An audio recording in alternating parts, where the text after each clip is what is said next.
sondern dass es hart sein kann. Und ihr müsst euch in der Jugend dafür stehlen. Ihr müsst lernen, Entbehrungen auf euch zu nehmen, ohne jeweils zusammenzubrechen.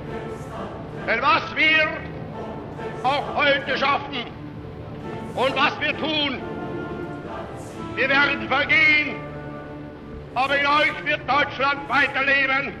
Und wenn von uns nichts mehr übrig sein wird, dann werdet ihr die Fahne, die wir einst aus dem Nichts hochgezogen haben, in euren Fäusten halten müssen.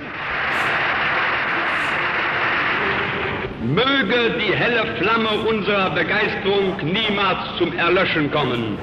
Sie allein gibt auch der schöpferischen Kunst einer modernen politischen Propaganda Licht und Wärme. Wenn Sie handeln, handelt die Nation. Wenn Sie richten, richtet das Volk.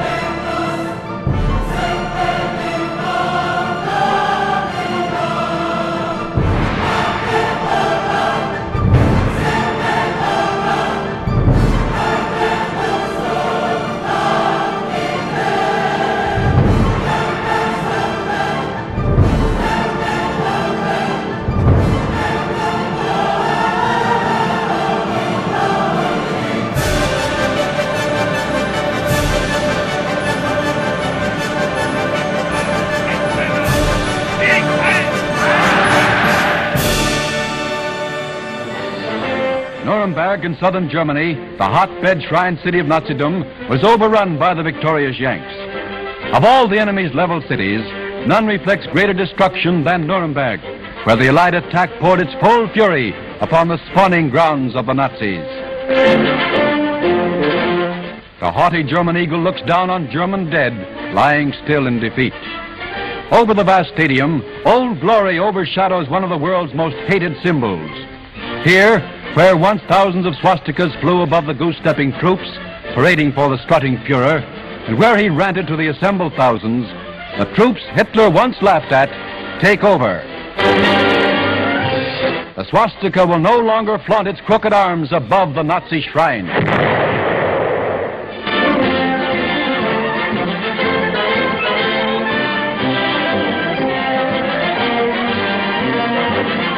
With the situation well in hand, the Yanks stage a review.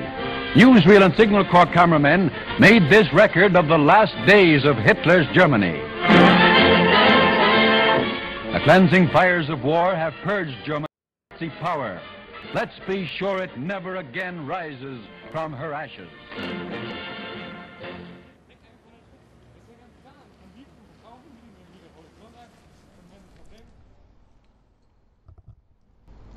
Okay, I'm standing at Zeppelinplatz in Nuremberg, Germany. I've travelled a long way to come here and gone to a fair bit of expense to do it because I wanted to say a few things about fascism and relate that to what's going on in the world at present. Behind me you can see the place where Hitler stood throughout the 1930s, from 1933 onwards and into the Second World War.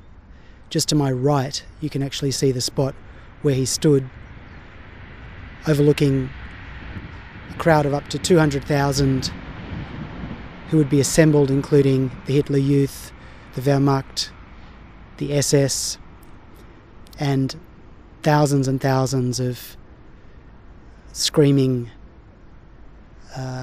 servants of the Thousand-Year Reich. Now, looking back on it, we can see with 20/20 hindsight that the whole thing was ludicrous.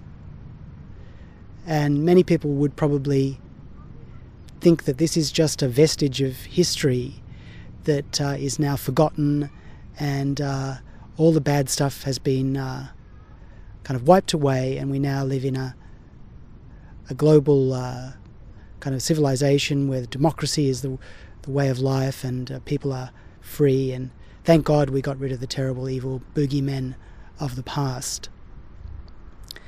But that's not the case, and that's really why I think it's quite urgent to understand a few things.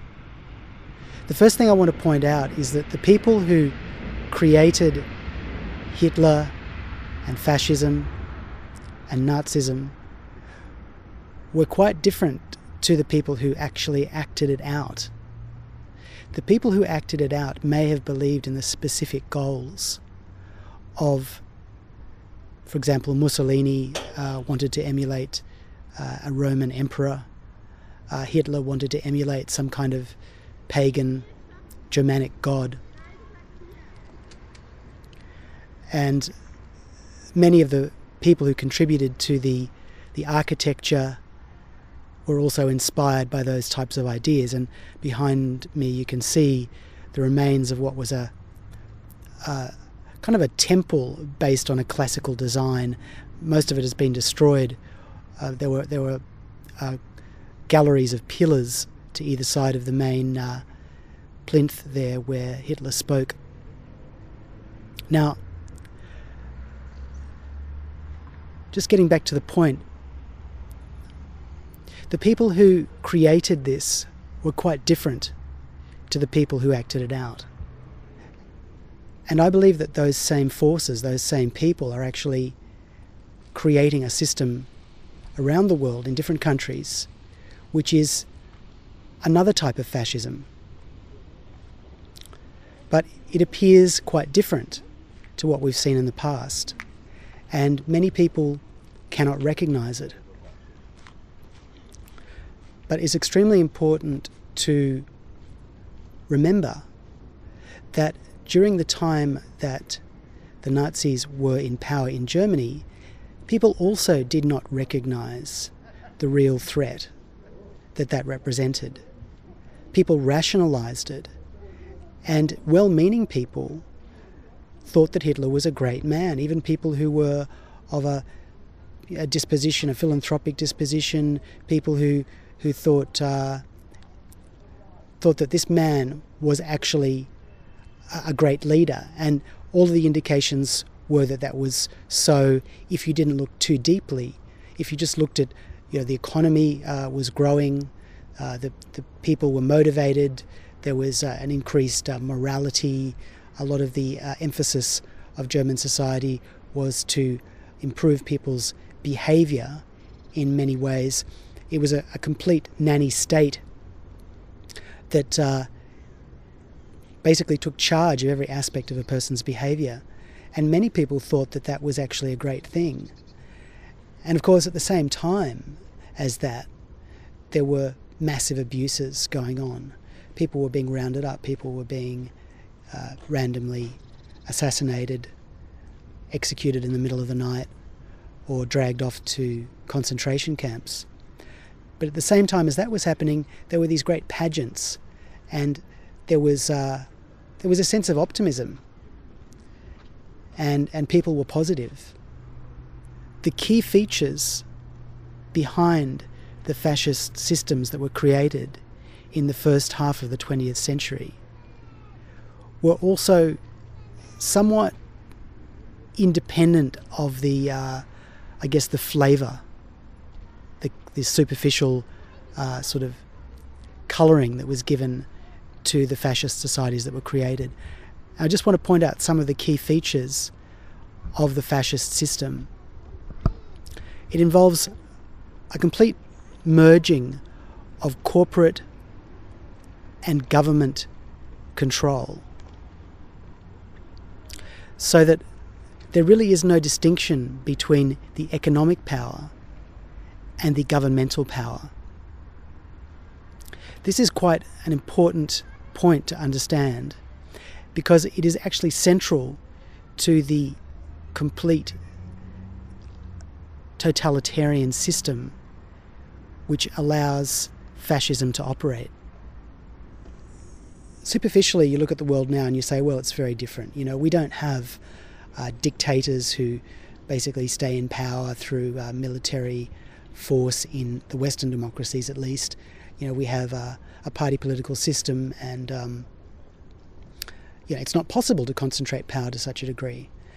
But the point I want to make is that the system of fascism does not actually depend on having a dictator. That was one model, and that model doesn't work anymore and has been superseded. What we now have is typically in a Western so-called democracy, we have a two-party dictatorship in which there is a superficial appearance that there are opposing views. But when you look at the actual policies of each political party, you find that they are virtually identical. And the ways in which they are not identical they're really nuances. But those nuances become the focus of so much debate and so much argument that people actually believe that there really is a choice. And people get carried away with the sense that, you know, I'm a Republican, I'm a Democrat, you know, I'm a left-wing person, I'm a right-wing person. And this creation of false values for people is another type of fascist manipulation of humanity. And it's more sophisticated, and I believe it's a lot more dangerous because it's more clever. And it is really important to understand that these types of fascist systems, as they start to acquire more and more power and they become more totalitarian, will always end up abusing humanity, will always end up killing large numbers of people, because they are based on a brutal, dehumanized construct of society and humanity and the world.